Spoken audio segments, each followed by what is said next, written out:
Edward's love for nature led him to study medicine. He started learning from a surgeon when he was just 14. He became a well-respected doctor in the countryside. Everyone knew how good he was at noticing things and how much he cared for his patients. But he had no idea he was about to make a huge discovery, a discovery that would change medicine forever.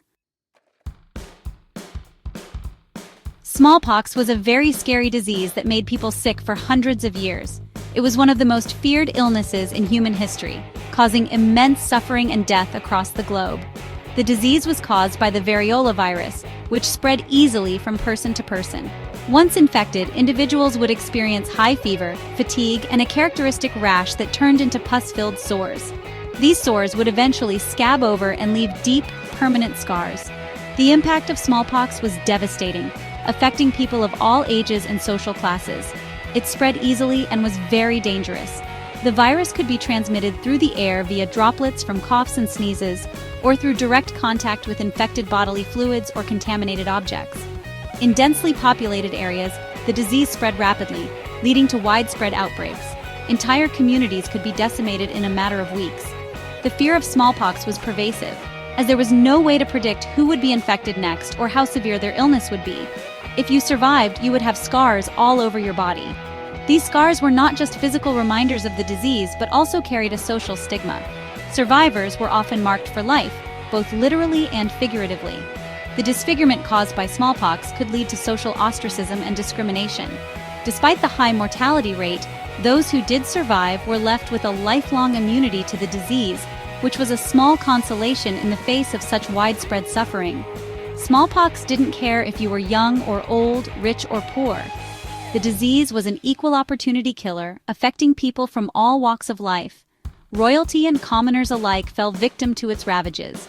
The indiscriminate nature of smallpox meant that no one was safe, and the fear of the disease permeated every level of society. Families were torn apart, and entire generations were affected by the relentless march of the virus. Everyone was afraid of getting smallpox. The mere mention of the disease could send shivers down the spine of even the bravest individuals. The sight of someone with the telltale rash was enough to cause panic and fear. People would go to great lengths to avoid contact with the infected, often isolating themselves or fleeing to less populated areas in hopes of escaping the disease. The psychological toll of living under the constant threat of smallpox was immense, adding to the overall sense of dread and helplessness. People were terrified of outbreaks because lots of people would die.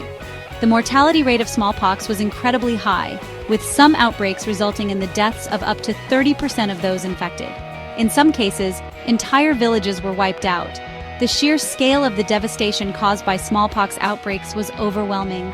The loss of life was compounded by the suffering of those who survived, as they were often left to cope with the physical and emotional scars of the disease. There was no medicine to make you better. In the 18th century, medical knowledge and treatments were limited. Doctors and healers could do little more than offer palliative care, trying to ease the symptoms of the disease without being able to cure it. The lack of effective treatments meant that people had to rely on their own immune systems to fight off the virus. This often led to desperate measures, as families and communities sought out any possible remedy, no matter how unproven or dangerous. The only thing people could do was try something called variolation. This early form of inoculation involved deliberately infecting a healthy person with material taken from a smallpox sore. The hope was that the person would develop a mild case of the disease and then be immune to future infections. Variolation was a risky procedure, as it could sometimes result in severe illness or even death. However, for many, the potential benefits outweighed the risks, and variolation became a common practice in the fight against smallpox. This meant giving someone a little bit of smallpox on purpose, hoping they wouldn't get too sick and would then be protected. The procedure was often performed by experienced practitioners who had developed techniques to minimize the risks. Despite its dangers, variolation represented a significant step forward in the understanding and control of infectious diseases. It laid the groundwork for the development of modern vaccines, which would eventually lead to the eradication of smallpox. But variolation was risky, and sometimes even killed people. The procedure was not without its critics, and debates raged over its safety and efficacy. Despite the controversies, variolation remained a widely used method for preventing smallpox until the development of the first true vaccine by Edward Jenner in the late 18th century. Jenner's work would revolutionize medicine and pave the way for the eventual global eradication of smallpox, a monumental achievement in the history of public health. Edward Jenner saw that milkmaids who had cowpox never seemed to get smallpox, even when everyone else was getting sick. This gave him a big idea. Could cowpox protect people from smallpox? He thought it could. Even though other people didn't agree, Jenner wanted to test his idea. This was the start of his very important research. In 1796, Edward Jenner, a country doctor from England, conducted an experiment that would change the course of medical history forever. At that time, smallpox was a devastating disease, causing countless deaths and suffering.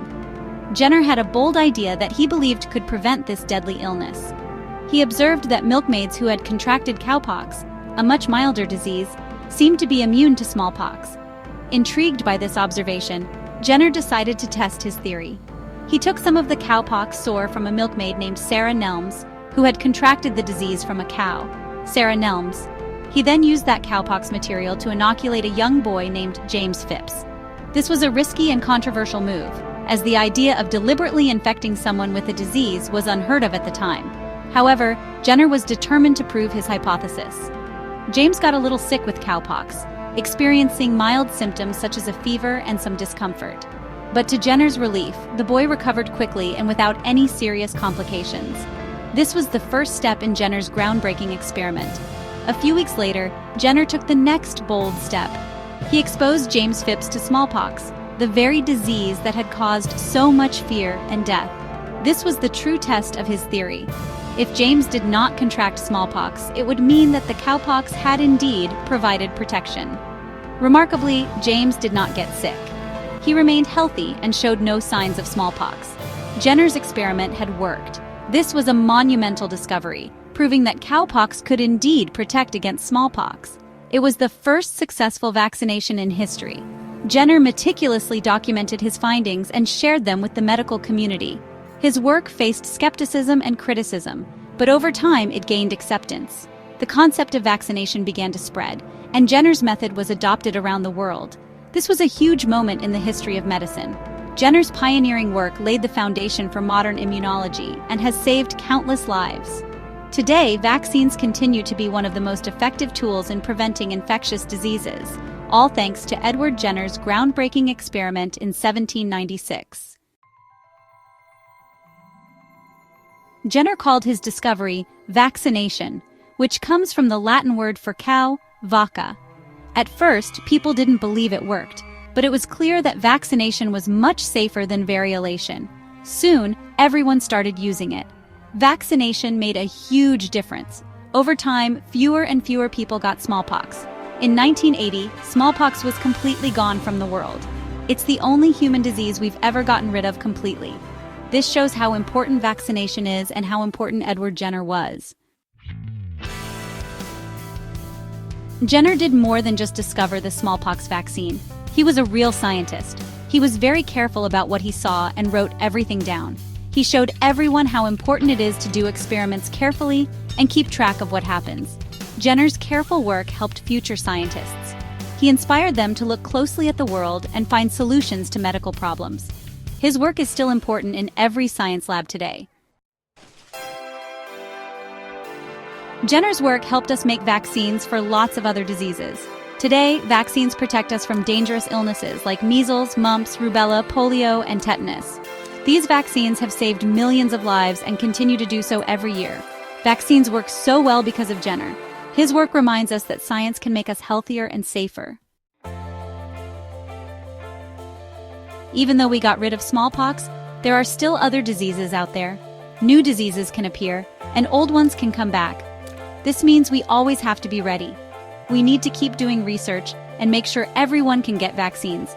It's important to make sure people understand that vaccines are safe and work well. That way we can continue Jenner's work and protect everyone from diseases. Edward Jenner's story shows us how powerful curiosity is. Born in 1749 in Berkeley, Gloucestershire, Jenner was a country doctor with a keen interest in the natural world. His curiosity led him to observe the local dairymaids who seemed to be immune to smallpox after contracting cowpox. This observation sparked a revolutionary idea in his mind. Jenner hypothesized that exposure to cowpox could protect against the deadly smallpox. In 1796, he tested his theory by inoculating an 8-year-old boy named James Phipps with material taken from a cowpox sore. The boy developed a mild fever, but quickly recovered. Later, when Jenner exposed him to smallpox, the boy remained healthy. This was the birth of vaccination. Jenner's discovery was met with both excitement and skepticism. Some hailed him as a hero, while others were wary of this new method. Despite the initial resistance, the success of his vaccination method could not be denied. Communities began to see the benefits as smallpox cases declined. Jenner's work laid the foundation for modern immunology and changed the course of medical history. His story gives us hope. It reminds us that even in the face of doubt and adversity, perseverance and scientific inquiry can lead to groundbreaking discoveries.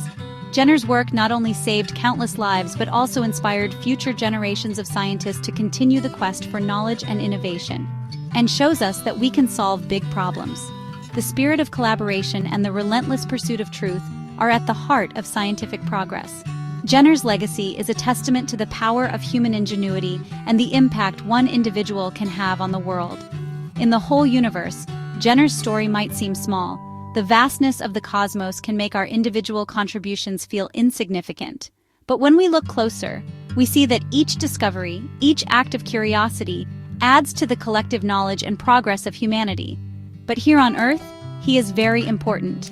Jenner's work has had a profound and lasting impact on public health. His house in Berkeley, now a museum, stands as a tribute to his contributions and a reminder of the humble beginnings of a medical revolution. He is a hero of medicine. Statues and memorials around the world honor his achievements, celebrating the man who dared to challenge the status quo and succeeded in changing the world for the better. His work reminds us that science can heal us, protect us, and drive us forward.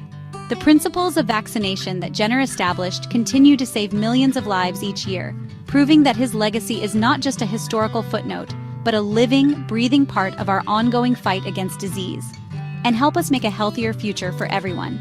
As we look to the future, we can draw inspiration from Jenner's story. It teaches us that with curiosity, determination, and a willingness to explore the unknown, we can overcome the challenges that lie ahead and build a better world for all.